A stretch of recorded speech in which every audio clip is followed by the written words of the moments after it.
Pessoal, bem-vindos a mais um Biblioteca Submersa. Hoje a gente deixa de lado um pouco a série das coisas em extinção para falar deste romance, O Dia de um Oprichnik, de Vladimir Sorokin. Ele foi lançado no Brasil, originalmente ele foi lançado em 2006, eu acho. Não vem a data original aqui, mas é mencionado em 2006. Foi lançado em 2022 no Brasil, justamente ano passado. A tradução é de Arlete Cavalieri, grande tradutora do russo. Se não me engano, ela que traduziu Klebnikov, né? Foi isso? Não, mas ela traduziu Mistério Bufo, um outro livro de Sorokin, que é Dostoiévski Trip. Ela trabalha bastante com teatro, né? Eu acabei de ler, faz algum tempinho, alguns dias que eu terminei de ler esse livro e ele estava fresco na minha memória e eu quis falar um pouco sobre ele porque é um livro realmente brilhante em mais de um aspecto.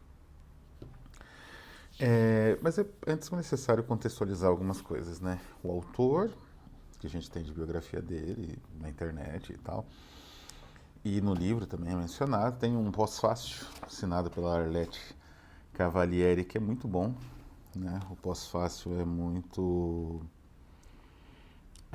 é de 2006 mesmo, né? É um belo pós-fácio, né? A respeito do funcionamento, né? Também dá algumas dicas históricas, né? Do que foi a Oprishna, né? Que era um grupo muito singular, né? Por dentro da política russa. Já vou falar sobre isso. E o Sorokin ainda dá uma interpretação muito interessante de tudo isso. Mas então, quem é o autor e o livro? O livro, então, foi lançado em 2006. Alguns anos antes, em 2002, ele começou a lançar uma série de obras. Como que eu posso dizer? No início, ele trabalhava com as vanguardas artísticas soviéticas, né? E essas vanguardas são muito singulares, porque o contexto vanguardista na União Soviética é singular. Alguns anos atrás, houve aqui no Brasil uma exposição imensa de arte russa e arte soviética ali no MAN, né? E, enfim, na Oca, né? Do Ibirapuera. Era uma exposição gigantesca. Tinha até oficinas para você brincar de prolet cult, né? Fazendo aqueles panfletos em imprensa, manual e tudo mais. Tinha de tudo ali, né? Desde uma porta de ouro, né? De uma antiga igreja ortodoxa do século XII, coisa assim, até as obras mais contemporâneas, inclusive assim, era o finalzinho, né? O iniciozinho da Rússia, né? Do que a gente entende hoje como Rússia. Então, pós-soviético, né? Já tinha alguns elementos pós-soviéticos. Um dos pavilhões que mais impressionava era a parte mais embaixo da Oca, né? A Oca do Ibirapuera, quem conhecer, quem já visitou sabe como funciona. A parte mais embaixo é a parte mais larga, né? Que estava dedicada às obras do stalinismo e do realismo socialista. E havia ali, por exemplo, uma pintura a óleo, uma tela de pintura a óleo de uns 6 metros de altura, até mais, quase 10 metros de altura, com pessoas um pouquinho até maiores que o tamanho delas, mas é quase o tamanho real, um pouquinho maior. As pessoas tinham 1,80 m, ali deve ter uns 2 metros e pouquinho, né, na projeção. Era impressionante, assim. Era uma imagem de uma reunião do PECOS, né, do Partido Comunista da União Soviética, e ali todos os líderes, então você tinha uma visão como se fosse, tinha alguns elementos meio uma espécie de barroco kitsch, né, que associava essa imagéria, né, com uma tradição imagética da cristandade, da Santa Ceia, porque é óbvio, né, que vai se associar. E eu pensei na hora como aquilo era passível de ridicularização. porque o gigantismo era muito opressivo, né? E é exatamente a pop art russa, a arte, digamos, de vanguarda russa, ainda clandestina, no final dos anos 70, início dos anos 80, ela surge nesse contexto, fazendo um pouco de graça, né, dessas obras monumentais. Bandas como Laibá são uma expressão, traduz um pouco isso, mas é muito mais complexo, né? E o Sorokin ele surge digamos, nesse meio, mas ele rapidamente ele vai para uma outra direção. Ele tem um hábito mais herético e ele tem uma visão muito interessante de como a história na Rússia, ela, para ele, ela não é exatamente cíclica, porque isso significaria a repetição. Ela é, digamos assim, uma história que funciona circular, funciona como um anel, né? Você sai de um ponto, você acha que está chegando em um outro ponto, mas na verdade está voltando para o ponto inicial. E ele trabalha muito esses aspectos nos livros dele, junto com uma noção geral de decadência e de agressão, digamos, à moral e aos bons costumes, que sempre foram uma bandeira na Rússia, né? E essa visão de heróis nacionais, de idolatria de heróis nacionais, isso ele faz questão de atacar, né? E isso rendeu para ele uma série de problemas com o governo atual de Putin, que já era governo, acho que desde 2000, enfim, desde na verdade a saída do Yeltsin, né? Então, o Sorokin ele tem essa tendência à sátira, né, das figuras políticas da antiga União Soviética e da Rússia de um modo geral, que tem essa questão heróica, né, com suas figuras políticas, ah, digamos assim, de grande importância, né? Então ele teve livros queimados em praça pública pelos Komsomol, né, do regime do Putin. E ele, evidentemente, é um crítico do Putin, mas ele tem uma visão interessante a respeito do desenvolvimento do fascismo contemporâneo nesse contexto, digamos assim, pós-União Soviética, né? Porque a visão dele é muito clara que as lideranças, né, e tal da Rússia atual, elas têm uma enorme dívida em relação ao stalinismo, como o próprio Putin, mas eles instrumentalizam esse stalinismo em novas formas de autoritarismo que remetem ao passado. Então, cada recuperação do passado, cada aparente luta contra alguma coisa, na verdade, é um reforço do autoritarismo contemporâneo. Então, isso é uma percepção bem clara e que ele articula muito bem.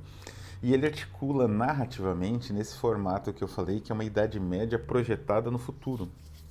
Essa, digamos, expressão vem de uma canção do Caetano Veloso, né? Quando ele começou a trabalhar com aquele guitarrista do DNA, esqueci o nome, Mark Ribot, acho, que eles fizeram juntos um disco chamado Estrangeiro. Tem trilha sonora de novela, evidentemente, e Caetano, e outras músicas mais simples, mas tem uma música que chama Outros Românticos que fala disso, né?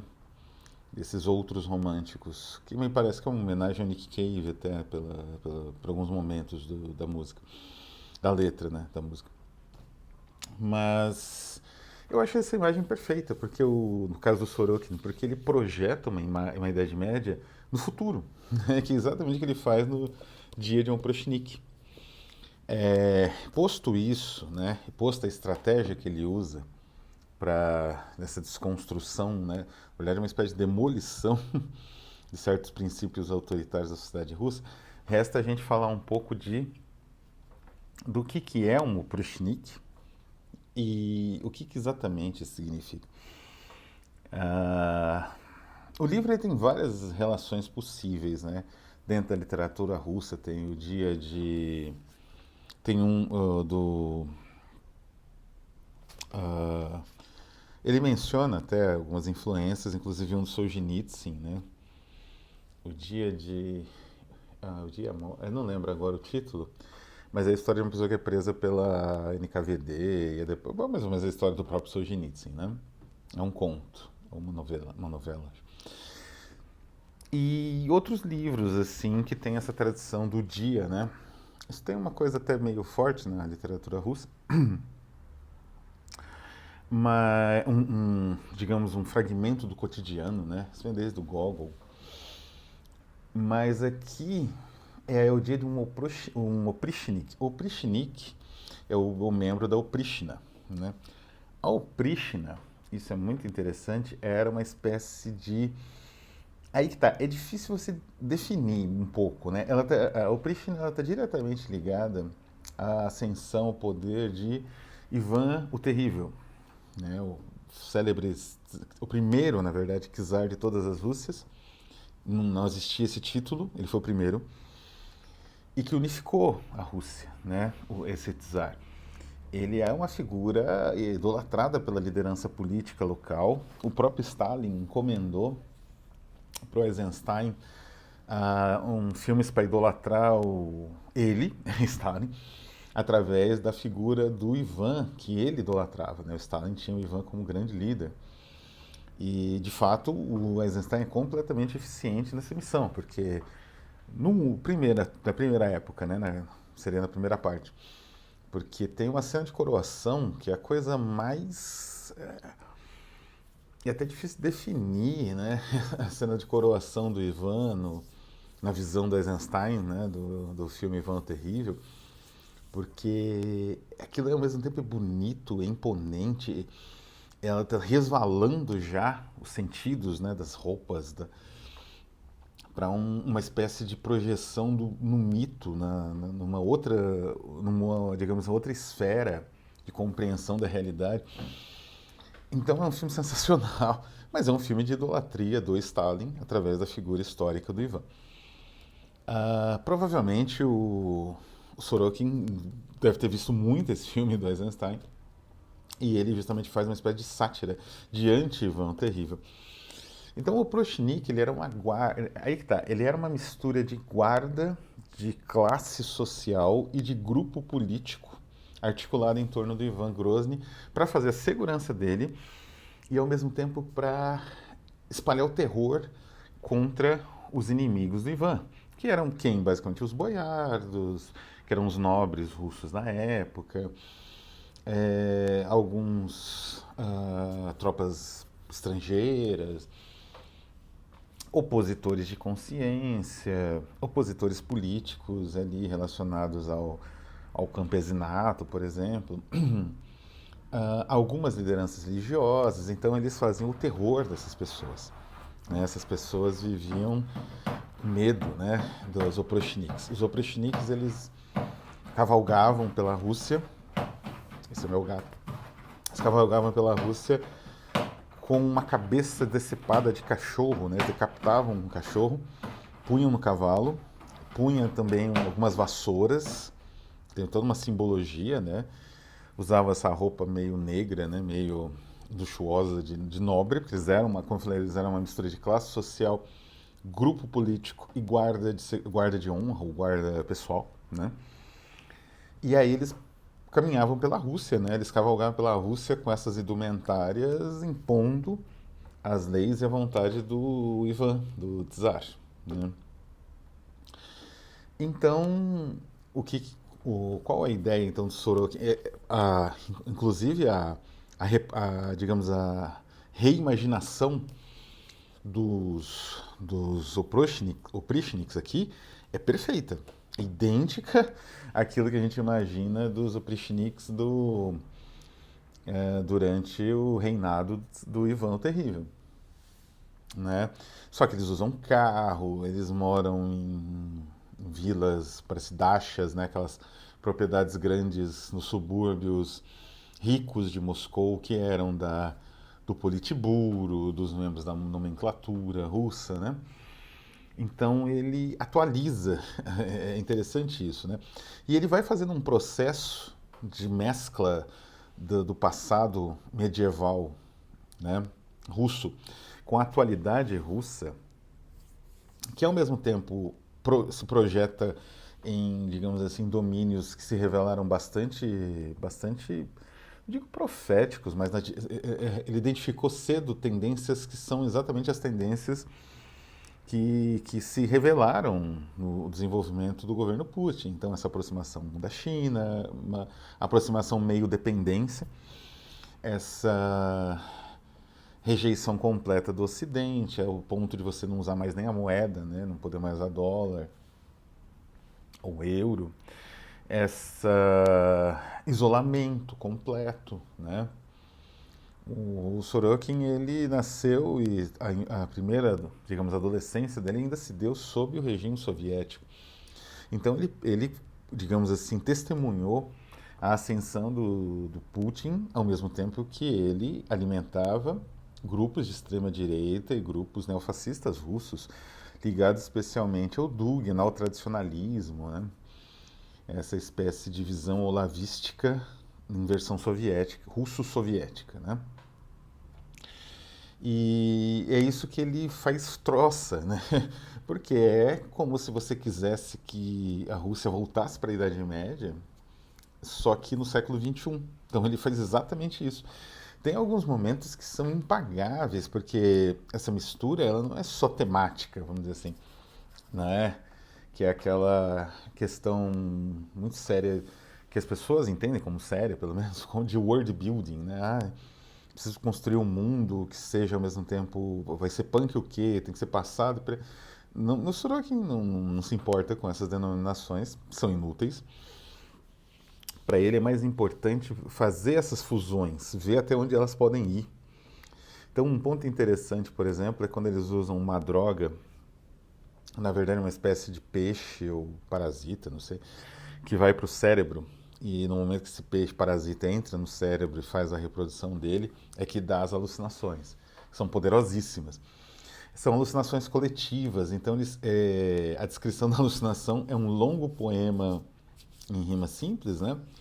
É, descrevendo um dragão invadindo os Estados Unidos. O dragão é uma figura folclórica clássica da Rússia, né? Quem leu alguma vez na vida os livros do Vladimir Prop vai ter com que se esbaldar aqui, porque tem muita coisa das tradições populares russas, né? Então esse dragão é. Então eu acho que a descrição, eu deveria ter até resenhado ele durante a campanha do Ópio, né? Mas eu não tinha terminado ainda. É a descrição mais perfeita de,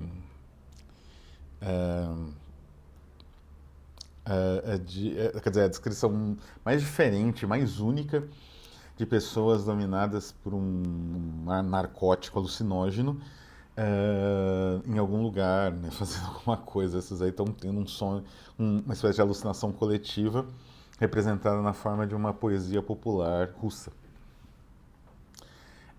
E assim vai, né? Tem várias dessas fusões que ele faz, né? E é interessante porque isso a Arlete Cavalieri vai destacar, que essas projeções elas vão retomando todos os momentos autoritários da Rússia. Então, uma hora lá que ele vai falar do mercado, que ele está no mercado, uma coisa assim, que ele fala que a sabedoria do novo czar, vamos dizer assim, ele fez só dois produtos. Você só tem acesso a dois produtos, né? Isso quer dizer, a escassez que sempre existiu na Rússia, né? E a parte dos livros, né? Os livros são vendidos em banquinhas e todos os livros são patrióticos e de títulos escandalosamente patrióticos, assim, né? É muito bizarro, porque e isso é uma coisa que ele detecta que um outro livro que eu vou falar, que é muito parecido com esse, que é um elemento do neofascismo, que o Sorokin ele tem muita sutileza em perceber, não tanto em descrever, porque ele não é dado a sutilezas, mas ele tem uma sutileza muito grande na percepção, que é o seguinte: o fascismo em geral ele é visto como algo bem escandaloso, como o stalinismo, que se baseia muito nessas representações gigantescas, heróicas, né? E plásticas, né? O fascismo também tem essa natureza. Evidentemente, o fascismo Por conta disso, como o próprio stalinismo, como eu falei, ele facilita muito a zoeira, a gozação, a sátira, né? Só que quando a gente faz essa sátira, e é da natureza da sátira, da caricatura, não fica mais perceptível o quanto aquela estrutura de pensamento tem de uma certa, um certo arranjo e uma certa até complexidade que é sedutora para certos espíritos no momento, né? Quer dizer, não é o fascismo não é uma espécie de febre, de peste, de possessão demoníaca, embora muitos comparem exatamente com isso que eu falei, não é? Mas não é isso. É uma coisa, é um movimento político, uma estrutura política. E um movimento político chega ao poder. Movimentos políticos de fanáticos não chegam ao poder. Ficam nos contestados da vida, não é? Os canudos da vida, ele não vai buscar o poder político. Se ele está buscando poder político, ele tem uma articulação, ele tem que embanque, ele reflete visões mais amplas de classes sociais, digamos, de um grupamento social mais complexo, ou mais heterodoxo, heteróclito, na verdade. Heterodoxo é o que eles não são. É, então, esses dois livros, né, esse e o que eu estou lendo na sequência, né, que é a literatura nazista na América Latina, do Bolanho, esses dois livros eles apresentam uma visão muito mais complexa do autoritarismo de tipo fascista, com recortes histórico-culturais que são mais sofisticados e que nos levam a outras possibilidades de entendimento do fascismo que não são só, digamos assim, teleológicas, óbvias, né? Aquela série de platitudes, ou então aquele tipo de castigo do cavalo morto, né? Que se vê, por exemplo, até um comentarista que eu gosto muito, que é o Alexander Link, do Quadrinho da Sarjeta, ele fala, né, artifascista para ele é o Zack Snyder e aquele desenhista, né, neoclássico. Isso é cavalo morto, é óbvio que isso é. Mas tem outras possibilidades de arregimentação e de construção do fascismo muito mais complexas dentro e fora dos quadrinhos. Então, é isso que o Sorokin traz aqui. Porque ao evocar a história russa, ele evoca uma história que é a história da atualidade, de um regime que se monta com base em uma visão de conflito do Ocidente e do Oriente. E essa visão da atualidade, ela tem múltiplos reflexos no passado. E essa visão, como eu já falei até no caso do Stalin, ela busca no passado o seu combustível, né? Então os grandes heróis estão no passado, os grandes figuras, elas vieram, né? Elas estão surgiram no passado e inspiraram as mudanças sociais atuais, né? Então o que o Sorokin tenta quebrar é quebrar essa estrutura, é demonstrar que essas visões do passado não eram o que se imagina. Essas visões são violências, são estupros, são mortes, são abusos de todos os tipos, né? E principalmente hipocrisia, né? Essa instabilidade, essa fragilidade da percepção das coisas que leva, né? Tem coisas recorrentes, porque os oprichniks, eles têm uma série, claro, de preceitos, tanto religiosos quanto morais. E eles têm um pai, que seria o líder. E realmente existia um líder que tinha quase que uma função, né, de um pai, né, como dos templários ou coisa assim.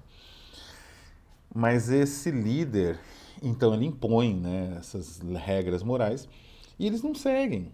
Então eles às vezes falam palavrão, né? E aí eles tomam uma porrada de alguém, em geral do pai, né? Aí eles falam assim, arte do demônio, querendo dizer assim, não fui eu que falei, foi o demônio, né? Então, que é um comportamento bem medieval, mas se você for pensar, é um comportamento de muitos políticos na atualidade que falam absurdos aí para não perder voto, voltam atrás, é como se falasse, né? Arte do demônio. E, enfim, a narrativa segue um dia, né? Como o nome diz, na vida do Komiaga. O Komiaga é o nosso protagonista, né? Até o nome parece uma denominação medieval, né? Não é um nome dele, o nome dele é falado no meio, assim, mas ele é sempre Komiaga. E a vida dele é basicamente extorquir nobre, extorquir pessoas com mais dinheiro. E ele faz isso alegremente, né? Com a ajuda dos outros. Extorquir comerciantes, extorquir exportadores.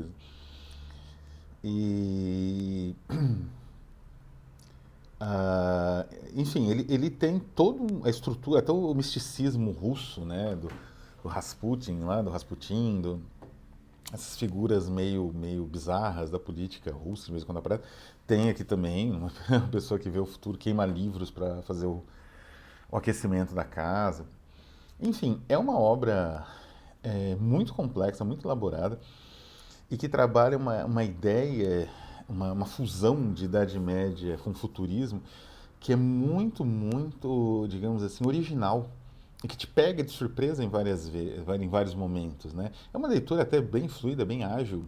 O Sorokin ele domina muito a arte do diálogo, né? Então os diálogos são rápidos, são ágeis e muito significativos, com muitas camadas e alguns efeitos de linguagem muito específicos, né? Com alguns termos medievais.